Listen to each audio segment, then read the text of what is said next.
What's up, everybody? It's Dark Side with Vital MX. And today I'm here with Kourtney Lloyd. She is the pro manager for Cycle North Power Sports. She is the amateur team manager for Cycle North Power Sports. She is the parts manager for Cycle North Power Sports. And she just got named team manager for World Supercross team Muc-Off FXR ClubMX Yamaha. Kourtney, that's a lot of hats. You are a very busy lady. Sounds like I really need a life. I want to get a little bit of history on your background. You're from Prince George, British Columbia, Canada, and your family owns Cycle North Power Sports. Is that correct? Yeah, exactly. Yeah. So we grew up in a small town about an hour west of here. It's called Vanderhoof, but my parents had two dealerships. So my dad ran the one here, my mom ran the one there. And we just kind of grew up in it. It's all I really know is power sports and retail, and it's pretty busy, and it's family businesses can be hard, but I wouldn't trade it for anything in the world. My family really do support me a lot, and my brothers used to race snowcross back in the day, so I think that's where I got a little bit of the bug from growing up, was from them, but I could never have imagined it would turn into what it has, that's for sure. What brought that on? Why do you have such a strong passion for moto? It's kind of one of those things that we always sponsored people growing up. Like, I would hear my dad say, we sponsored kids. And my brothers tried motocross, but they weren't very good. So they just stuck with snowcross. But when I was around 20, Jesse Pettis, who everybody knows, we sponsored him. He was on 50s and 65. And he just one day, he said, would you come out and watch me at the track? And I'm like, I don't want to spend my weekends out there. I was like, kind of didn't want to go, and I went out and I just literally fell in love with the environment and the families and these kids that shouldn't want to hang out with their parents every weekend, but they do. And I just absolutely, within like 2 or 3 weekends, I fell in love with it. I got a motor home so that I could go and be around all the families each weekend and stuff, and I was just hooked. And I don't know if it was just I found like a little community for myself away from a little bit of the business and my family. And it just, I don't know. I cannot pinpoint it what exactly it was, but I'm sure glad that Jesse invited me out there that day. Eventually, I guess, is that how the amateur team and the pro team come about with the dealership? Yeah, for sure. So it was like kind of a natural progression with Jesse and some other local kids, and just always making sure I was at the track for them and I'd bring them parts and stuff. And then when everyone kind of started getting older and turning pro, it was kind of just like, okay, I guess we're in the pro class now. And then the first year I decided to do the full outdoor national series up here. Brad Nodda had been coming up here for a couple of years, and he's like, I have a race truck. I just need some bikes and some support. So we kind of teamed up, and then Ross Johnson was also up here for a couple of years. And so he's like, if you can get me some 450s. So we kind of formed my first kind of venture into the pro stuff with the two of them. And it worked out well. It was super easy. The two of them were awesome. My first year was definitely a learning curve. Like I had so many things screwed up that year, but they just made it super easy on me. And then it just, as time progressed, my family just kind of gave me a little bit more budget each year to do more and more. And then I just started hiring guys mostly for Arena Cross. We have a West Coast Series Arena Cross, a Future West. And I brought up like Sean Hamblin and Colin Dern and Ross. Adam Enteknapp came up one year and rode for me. And it just kind of progressed from there too, like winning the Barn Series. And yeah, I don't know. Just fell in love with it. It all kind of happened very naturally, but it seems like it was so long ago that it's like weird. When in 2016, you were named team manager for Team Canada for the MXdN team, the first female team manager in MXdN history. You did that for 3 years. Kind of talk about how that came to be and what those 3 years were like. So the year before that I had done it, Galdi did it. Ryan Gauld, as everyone knows him, and he did such a fantastic job, but he didn't get along with our sanctioning body. So it just kind of fell apart. And so I phoned him and I said, would you be upset if I applied for the job? And he's like, no, but good luck with it. And I'm like, okay. And he actually helped me a lot through it and guided me through it because the CMA didn't. So I relied on Galdi a ton. But it was honestly the best thing that I have ever done. It was so rewarding. It was, when you live in a country like Canada, you're proud to live here, but I've never felt like a pride of like wearing the maple leaf before. And that first year when we went to Italy, and we had a couple fans. We didn't have a crazy amount of fans there, but you'd see the Canada flag in the crowd, and it was like, that's so sick to see it there and see that people have come to support us, and the whole motocross community and Canada in general just got behind us, and they fundraised the money. It was essentially their team. I was just running it. They gave us the money to do it. They made it possible for us to bring the boys over there and do it in a really fantastic way. And I was proud. Like my mom came, and a couple of my aunts and uncles came, and it was just like, I felt such a sense of pride doing it. And I did a really good job, and I worked really, really hard to make it good for the community that paid for us to go.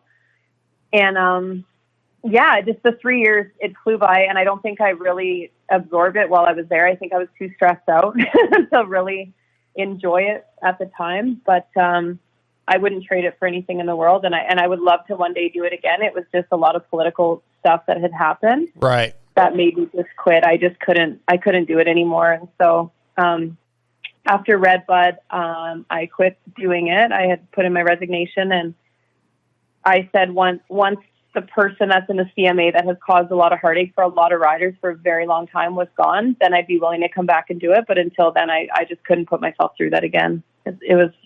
It's bad, to be honest with you. It was really bad.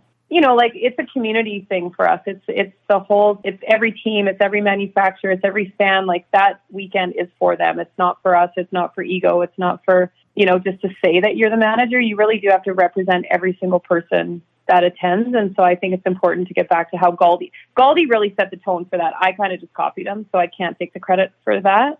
The way that he set it up, like, it needs to get back to that. Even if it's not me, if it's somebody else, it needs to go back to what it used to be. There's not a lot of female involvement on the front lines of the sport. It's a very male-dominated sport. And over the last few years, yourself and Christina Denny, who worked with Cycle Trader, Rock River, Team USA, and Team USA, and then now, even with World Supercross, Livia Lancelot coming on board, there seems to be a little bit of strong female presence and doing really good work for teams.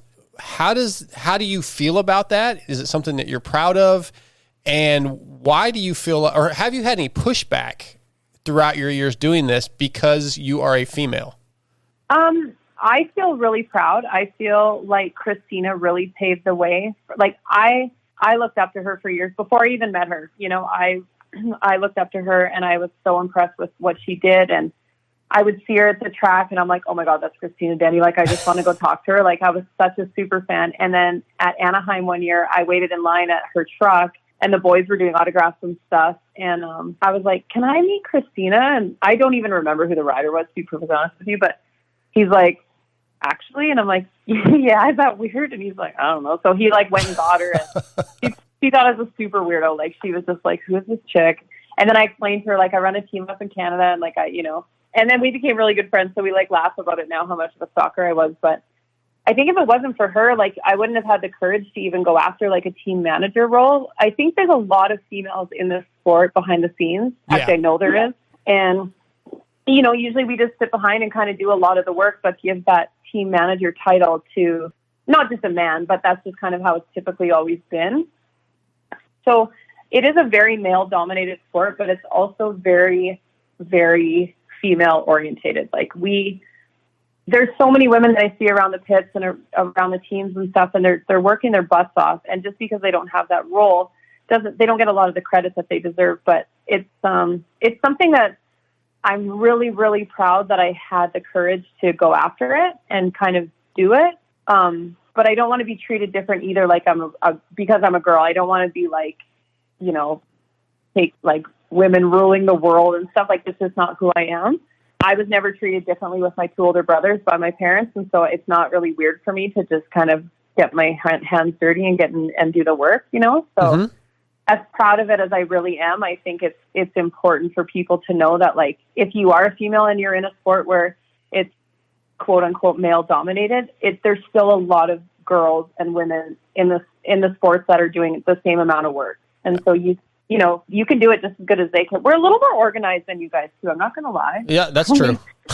We can multitask, but I am very proud of it. And I think it's really important for my nieces to see someone like myself doing things like that. Just like how I had Christina to look up to for that. I want them to look up to me and be like, my aunt did this, so I can go do whatever I choose to do. Oh, I love that. Yeah. Love that answer. Thing for me. With the recent press release of you becoming the team manager for Muc-Off FXR ClubMX Yamaha, tell us how that came about. How did you get involved with Brandon and ClubMX? So I had applied for a World Supercross license myself. And so I was talking to some riders and stuff, and I was waiting to hear. And then I talked to Adam Bailey, the promoter for it, a couple times. And he's like, oh, I just don't know if you'll have like the big name sponsors and stuff. And I was kind of poopy about that because, I don't need that.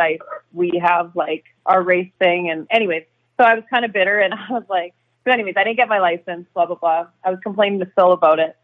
And Phil's like, yeah, it kind of sucks or whatever. And Nicoletti, right? Phil Nicoletti? Yeah. Okay. Sorry. Yeah, Phil Nicoletti. And he was bummed out because I wanted him to do it with me and a couple other people that I had been talking to. And so we were kind of stoked on it. And I had already in my head got it. And then when I didn't get it, I was like, oh. And then Phil called me one day and he said, hey, I talked to Brandon today from Club, and he wants to know if you would want to do something together.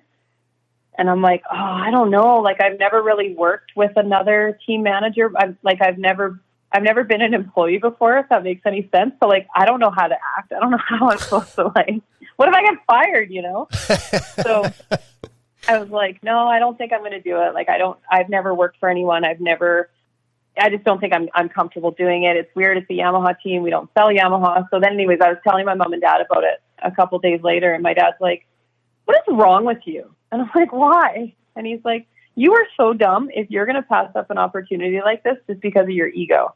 And I'm like, oh, is that what I'm doing? And he goes, 1,000%.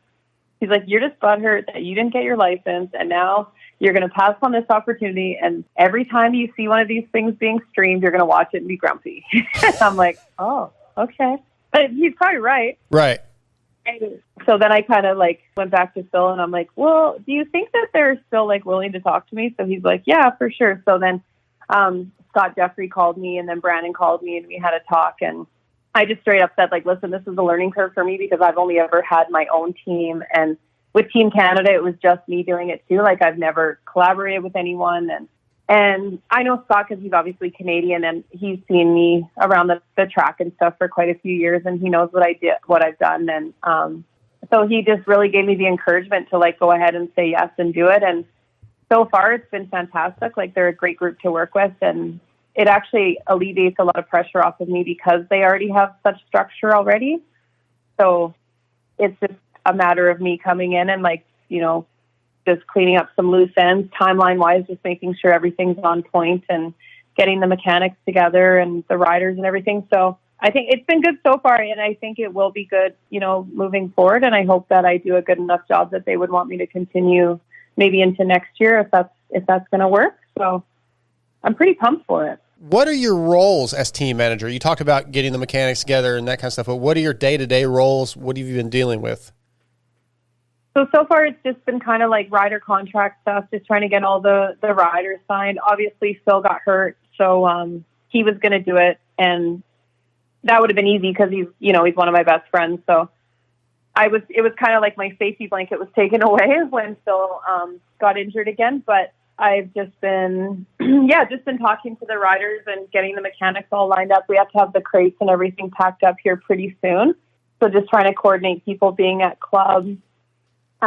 Getting all the fluids and stuff overseas. So I got a hold of some local Yamaha dealerships in the towns that we're going to be in, and we're going to just get the fluids there, and I'll pick them up when we land. And, coordinating flights and rental cars. And there's a lot of different visas now after COVID that you need to get into all these different countries. So just making sure that the boys have all their visas so that when we land there, we're not going to run into a bunch of issues. And basically just making sure that when we get to where we're going, everything is streamlined, the rental cars, the hotels, everything. Finding food in a place like Jakarta isn't really easy for these athletes, and they are on very specific diet programs. So trying to find like local chefs that understand like, hey, they can't eat like, anything crazy the night before a race. And so just basically making sure that everything's going to be great for the riders when we're overseas is what I've been doing. I just want to make sure that I have everything dialed so that, Brandon and Scott don't regret bringing me on. Like, I want them to look at it and be like, everything's organized, everything's streamlined. Yeah. Spreadsheet upon spreadsheet upon spreadsheet. So, have we officially announced the riders? I think Brandon told me at Millville it was Amart, Marchbanks, and Enzo, and maybe one more, but I don't know if that's been official. Can you even tell us, or is that off the record? Yeah, so I texted Brandon before you called me to see if I was allowed to. So we only have 3 riders right now, just because with Phil getting injured, we're looking for the 4th. So we haven't actually sent out the team press release or anything until we get that 4th guy. But as of right now, it's going to be Enzo Lopes, Jace Owen, and Cade Clayson. Okay. Oh, I did not know about. I just talked to Cade, and he didn't tell me that. He's like, he wants to tell everyone so bad, and he's like, "When can I start?" I'm like, "I don't know, man. Talk to Brandon." But I did ask Brandon before you called to make sure, because I was like, if he asked me, I don't know what to say. He's like, "Oh yeah, you can tell him." So I wanted to know what your goals are for the team, and not so much winning or losing, but like the involvement the team will have with World Supercross, long-term goals, and just building the brand of the ClubMX World Supercross team. Do you have long-term goals? I think for right now, the long-term goal is just to like help continue to grow Club's name. And, they've grown so fast in such a small amount of time. And they've done such a good job promoting their sponsors. And I just want to keep doing that. I think long-term, like I would like to continue on doing the World Supercross with them. And I think their goal for right now is to build it year after year and just continually grow it. And I don't know what their vision looks like long-term as far as their team goes. I can't speak on that, but I know for them, they do want to be a part of the series. They're really excited to be a part of the series. Adam's been awesome to deal with. His whole team is crazy organized. And I think they really are just pumped to be like one of the 10 teams that gets to be a part of this huge thing that could grow into something really, really special. It was just absolutely great talking to you, as always. Thank you. And thank you for always supporting me. And I appreciate you having me on.